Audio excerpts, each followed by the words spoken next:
നമസ്കാരം. പുതുമയാർന്ന പരിപാടികൾ കൂർത്തിണക്കി ചിരിക്കാൻ, ചിന്തിക്കാൻ, ഓർത്തോർത്ത് ചിരിക്കാൻ ഈ പരിപാടിയിലേക്ക് ഏവർക്കും ഹാർദവമായ സ്വാഗതം. മഞ്ഞുമ്മൽ ഞാൻ സിനിമാ നടനാവുന്നതിന് മുമ്പ് 5 തവണ വന്നിട്ടുണ്ട്. ഈ 5 തവണ ഞാൻ വന്നത് ഒരു വേഷം കിട്ടിയായിരുന്നു. കാരണം ഞങ്ങളുടെ അടുത്ത് ചിറ്റാറ്റുകര മരണാനന്തര സഹായ സംഘം എന്നൊരു സംഘമുണ്ട്. ആരെങ്കിലും മരിച്ചാൽ ആ മരിച്ച ആളുകളുടെ വീടിന് വേണ്ട സഹായങ്ങൾ ചെയ്യുക, അവരുടെ ബന്ധുക്കളെ അറിയിക്കുക ഒക്കെയാണ് ഈ സംഘം കൊണ്ട് ഉദ്ദേശിക്കുന്നത്. അപ്പോൾ ഞങ്ങളുടെ വീടിനടുത്ത് ഹർഷൻ എന്ന് പറഞ്ഞ എൻ്റെ ഒരു സ്നേഹിതനുണ്ട്. ഹർഷൻ്റെ അച്ഛന് 4 ചേട്ടനന്യന്മാരാണ്. അവർ മൊത്തം 5 മക്കളാണ്. അപ്പോൾ ആദ്യമായിട്ട് മരിക്കുന്നത് ഹർഷൻ്റെ അച്ഛനാണ്. അപ്പോൾ ഈ ഹർഷൻ്റെ അച്ഛൻ കല്യാണം കഴിച്ചിരിക്കുന്നത് മഞ്ഞുമ്മലാണ്. അങ്ങനെ മഞ്ഞുമ്മൽ അപ്പോൾ അറിയിച്ചു പോകുന്ന കൂട്ടത്തിൽ ഞാനും ഉണ്ടായിരുന്നു. അപ്പോൾ എന്നോട് പറഞ്ഞു, നീ പോകേണ്ടത് മഞ്ഞുമ്മലാണ് ഹർഷൻ്റെ അമ്മയുടെ വീട്. അപ്പോൾ മഞ്ഞുമ്മൽ ചെന്ന് മരിച്ച ഊര് അറിയിക്കാമെന്ന് പറഞ്ഞു. ഞാൻ വന്നു. മഞ്ഞുമ്മൽ ഇവിടെ ഫാക്ടറിയിൽ ഇറങ്ങി നടന്നു. അടുത്ത വീട്, ഞാൻ വീട് ആരാണെന്നൊന്നും പറയുന്നില്ല. അപ്പോൾ ആ വീട്ടിൽ ചെന്നു, മരിച്ചറിയിപ്പ് വന്നു. പിന്നെ കുറച്ച് നാളുകൾ കഴിഞ്ഞപ്പോൾ ഹർഷൻ്റെ മൂത്ത വല്യച്ഛൻ മരിച്ചു. അപ്പോൾ ഒരു തീരുമാനമെടുത്ത് ഇങ്ങനെ മഞ്ഞമ്മലിൽ പോകാൻ വിദഗ്ധൻ സലിയാണ്. അപ്പോൾ അവനെ വിട്ടത് ഞാൻ 2ാമതും മരിച്ചറിയിപ്പായിട്ട് ഇവിടെ വന്നു. കുറച്ച് നാൾ കഴിഞ്ഞു 2ാമത്തെ ആൾ മരിച്ചു. അപ്പോഴും റോൾ എനിക്ക് തന്നെ. ഞാൻ വീണ്ടും മഞ്ഞമ്മൽ വന്നു. പിന്നെ ഞാൻ കലാഭവനിൽ മിമിക്രി നടത്തുന്ന സമയമാണ്. അപ്പോൾ ഒരു ദിവസം കലാഭവനിൽ മിമിക്രി നടത്തി പിറ്റേ ദിവസം വെളുപ്പിന് ഞാൻ വീട്ടിലെത്തുമ്പോൾ അമ്മ എന്നോട് പറഞ്ഞു, ഇങ്ങനെ ഹർഷൻ്റെ 3ാമത്തെ വല്യച്ഛൻ മരിച്ചു എന്ന് പറഞ്ഞു. അപ്പോൾ ഞാൻ പറഞ്ഞു, ആര് വന്നാലും വിളിച്ചാലും ഞാനിവിടെ ഇല്ലെന്ന് പറഞ്ഞേക്കണമെന്ന് പറഞ്ഞു.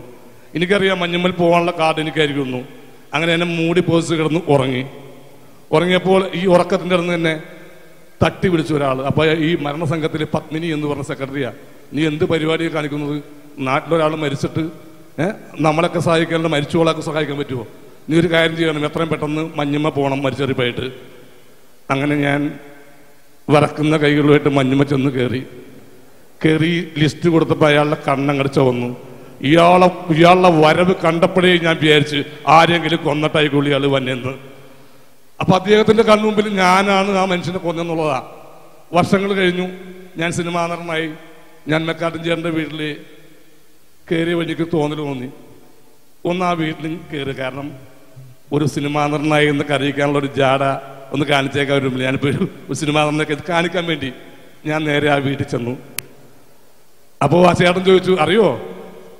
ആളറിയില്ലേ? അപ്പോൾ ആ ചേച്ചി ഇറങ്ങി, പിന്നെ ഇങ്ങനെ അറിയില്ലേ, ഇത് ഡെയിലി നമ്മുടെ വീട്ടിൽ മരിച്ചറിയിപ്പിക്കണമെന്ന ആളല്ലേ. വെറുതെ ഒരു കാര്യമില്ല, വെറുതെ അവിടെ നിന്ന് പറവൂർക്ക് പോകണ്ട, ഞാൻ ഒന്ന് ഷൈൻ ചെയ്യാൻ വെച്ചാൽ വീട്ടിൽ കയറിയതാ. അങ്ങനെ ചാക്കാലക്കാരനായിട്ട് അഥവാ മരിച്ചറിയിപ്പുകാരനായിട്ട് എന്നെ ആദ്യം അറിയപ്പെട്ട് ഞാൻ എൻ്റെ ആത്മകഥ ഞാൻ എഴുതിയപ്പോൾ ഒരു ലക്കം ഞാൻ ഇതിനെക്കുറിച്ച് എഴുതിയിരുന്നു. ഒരിക്കലും എൻ്റെ ജീവിതത്തിൽ ഈ മഞ്ഞുമ്മൽ എന്ന നാടിനെ കുറിച്ച് മറക്കാനാവില്ല. എന്ത് വന്നാലും ഈ മഞ്ഞുമ്മൽ എന്ന് പറയുന്ന പോലെ മഞ്ഞുമ്മേലാണ്. മഞ്ഞ് പോലെ നിഷ്കളങ്കരായ ഈ മഞ്ഞുമ്മൽ നിവാസികളുടെയൊക്കെ സ്നേഹം കൊണ്ടൊക്കെ ആയിരിക്കണം ഒരുപക്ഷെ എന്നെ പോലുള്ള സിനിമാ നടന്മാരൊക്കെ പിടിച്ചിരിക്കുന്നത്. കാരണം ഒരു കണ്ണാടി എടുത്ത് നോക്കി ഞാൻ 5 മിനിറ്റ് എൻ്റെ മുഖത്ത് നോക്കിയിരുന്ന ആ കണ്ണാടി ഞാൻ തല്ലി പിടിച്ചളയും. ആ എന്നെയൊക്കെ 2.5 മണിക്കൂറൊക്കെ സഹിക്കണ നിങ്ങളോടൊക്കെ എങ്ങനെ നന്ദി പറയണമെന്ന് എനിക്കറിയില്ല. ആ നന്ദി പറയാനുള്ള അവസരം കൂടിയാണ് മെക്കാട്ടൻ ചേട്ടൻ എനിക്കിവിടെ ഒരുക്കി തന്നിട്ടുള്ളത്. എല്ലാ ചിത്രവും നിങ്ങൾ തിയേറ്ററിൽ പോയി കാണണം. അത് ഞാൻ പറഞ്ഞില്ലെങ്കിലും നിങ്ങളെല്ലാവരും കാണുമെന്നറിയാം, വ്യാജ സീഡി എടുത്തിട്ട്. അങ്ങനെ കാണാനല്ലേ ഞാൻ പറഞ്ഞത്. എന്നാൽ ആ സിനിമാ നടന്മാരെന്ന് പറഞ്ഞൊരു വർഗം ഇടയ്ക്കിടയ്ക്ക് ഇങ്ങനെ വന്ന് നിങ്ങളോടൊക്കെ 2 വാക്ക് സംസാരിക്കാനൊക്കെ പറ്റുള്ളൂ. നിങ്ങളുടെ ഏവരുടെയും അനുഗ്രഹത്തോടു കൂടി ഈ ഹാർട്ട് അറ്റാക്ക് എന്ന പരിപാടി ഔപചാരികമായി ഉദ്ഘാടനത്തെ പ്രഖ്യാപിച്ചുകൊണ്ട് തൽക്കാലം വിടവാങ്ങുന്നു. നന്ദിപൂർവ്വം നിങ്ങളുടെ സലികുമാർ.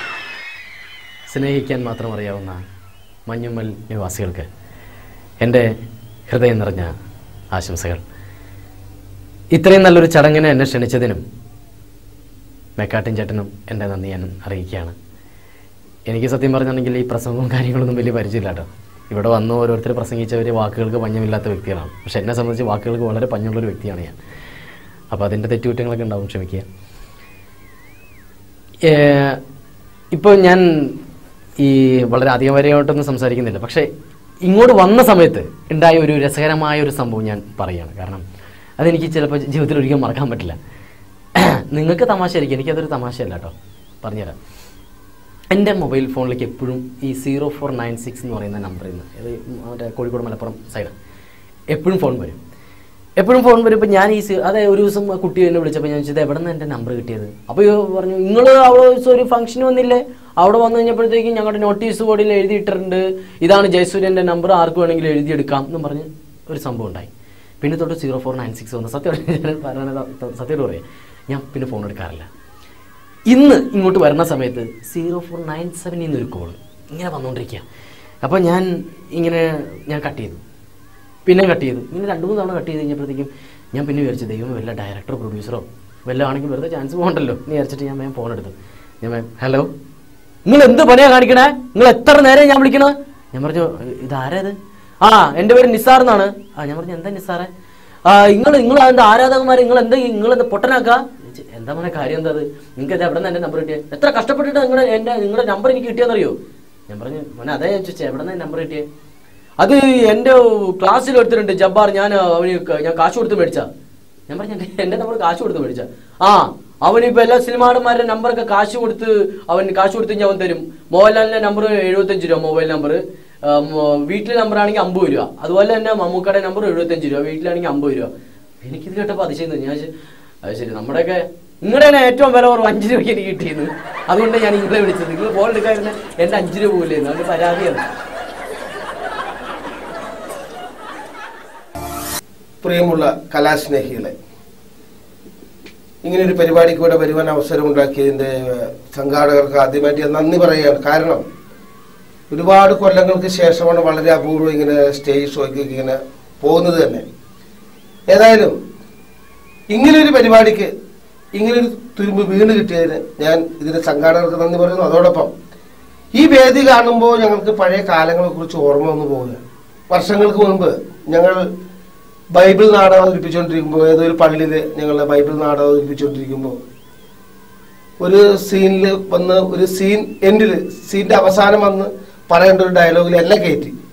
ഞാൻ ശരിക്കും പറഞ്ഞാൽ അന്നാ നാടകത്തിൽ അഭിനയിക്കുന്നില്ല, പിന്നണി പ്രവർത്തനമാണ്.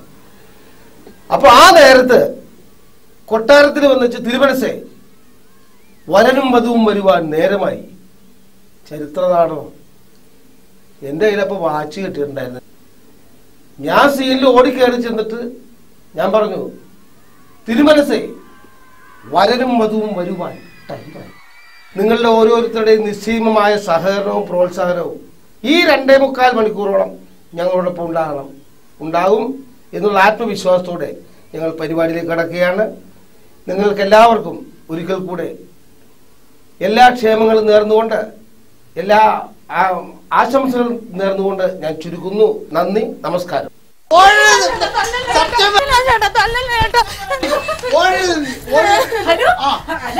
എല്ലാ പ്രശ്നങ്ങളും കഴിഞ്ഞില്ലേ? അതിനൊക്കെ തീർത്തതല്ലേ? ഇപ്പൊ സമാധാനപരമായിട്ടാണ് കുടുംബജീവിതം.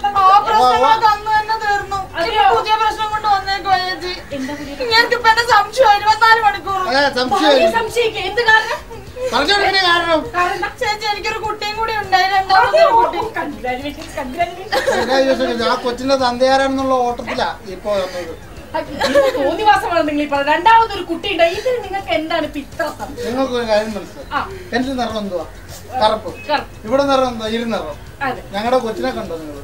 ഇല്ല. ചോകചോകാന്ന് ചോന്നല്ല സായിപ്പ് കുഞ്ഞിനെ പോലെ ഇരിക്കും. എന്നാലാണ് ഈ വീട്ടിലാണ് ഒരു സായിപ്പ് വാടകയ്ക്ക് കൂടെ താമസിച്ചത്. എനിക്ക് സംശയം ആ കൊച്ചിന്റെ തന്തയാരെന്ന് ഇവിടെ തെളിയിക്കട്ടെ. ചേച്ചി ഞാൻ എന്തെങ്കിലും തെറ്റിയൊന്ന് ചേച്ചിക്ക് സമാധാനിക്കും. ബ്രദർ, ഒരു കാര്യം പറഞ്ഞോട്ടെ. എന്താ? ഒരു ഉദാഹരണം, ഒരു വെറ്റിലയുടെ നിറം എന്താണ്? പച്ച. ഓക്കെ. കുറച്ച് പുകയിലെടുക്കാം. പുകയിലയുടെ നിറം എന്താണ്?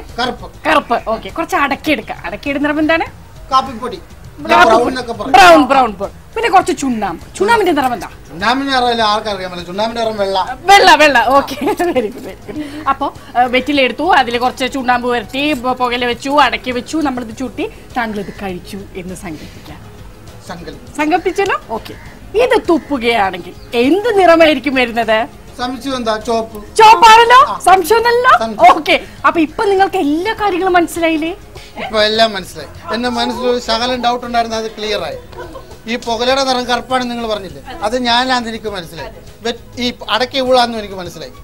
ഓക്കെ ആണല്ലോ, കറക്റ്റ് ആണ്. അപ്പൊ ഈ വെറ്റിലും ചുണ്ണാമ്പും ആരാന്ന് ഇപ്പൊ പറയാം. ആരാടി പറയടി പറയടി നീ പറയടി നീ വെറ്റിലും ചുണ്ണാമ്പും ആരാന്ന് പറ. നിങ്ങൾ ഇങ്ങോട്ട് കയറി വന്നേ. എക്സ്ക്യൂസ് മീ, ഇങ്ങോട്ട് കയറി വന്നു. ഈ ഉദാഹരണം പറഞ്ഞു തന്നത് നിങ്ങളാണോ? ആണല്ലോ. അപ്പോ ഇതെല്ലാം അറിഞ്ഞിട്ടും ഈ വെറ്റിലെയും അടക്കയും ഒക്കെ നിങ്ങൾ അറിഞ്ഞിട്ടും എല്ലാം മനസ്സിലാക്കി വെച്ചുകൊണ്ട് ഈ 2 വർഷം നിങ്ങൾ എന്നെ നിന്ന് ഒളിച്ചു കളിക്കാറ്, എന്നെ ഇത് അറിയിക്കാതെ. അപ്പൊ നിങ്ങൾ തമ്മിലുള്ള ഒളിച്ചു കളിയായിരുന്നു, ഒത്തുകളി അല്ലേ? പറയടി സത്യം, ആരായി വെറ്റിലും ചുണ്ണാമ്പും പറ. പറഞ്ഞില്ലേ? ഉദാഹരണം ഇതാണെങ്കിൽ ശരിക്കും സംഭവം എന്തായിരിക്കും?